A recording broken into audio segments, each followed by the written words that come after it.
Urganch xalqaro aeroportini davlat xususiy sheriklik asosida modernizatsiya qilish bo'yicha tenderning barcha bosqichlari yakunlandi. Tanlov natijasiga binoan Janubiy Koreyaning Incheon International Airport korporatsiyasi g'olib bo'ldi. Tafsilotlar muxbirimiz lavhasida.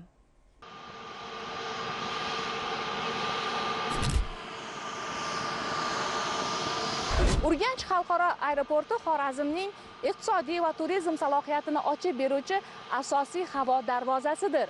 Nafaqat bu havo yo'li, balki Xorazmning taraqqiyot yo'li, mintaqaning jahonga ochiq eshigi aynan mana shu maskan. Urganch xalqaro aeroporti dunyoning turli nuqtalaridan Xorazmga tashrif buyurayotgan sayyohlar uchun qadimiy Xivaga yetib borishning eng qulay yo'li. Keyingi ma'lumotlarga ko'ra, aeroport modernizatsiya qilinib, zamonaviy xizmatlar, xavfsizlik tizimlari va qulayliklar joriy etiladi.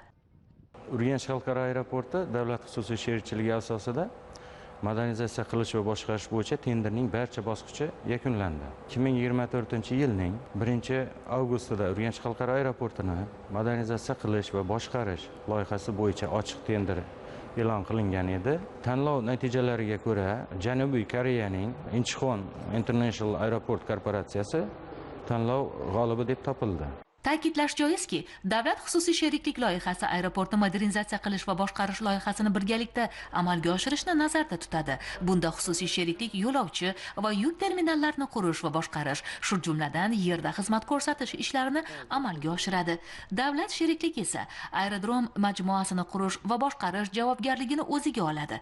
Loyihaga ko'ra, keyingi bosqich 19 yillik konsepsiya muddatini o'z ichiga olgan davlat xususiy sheriklik shartnomasini tuzish bo'ladi.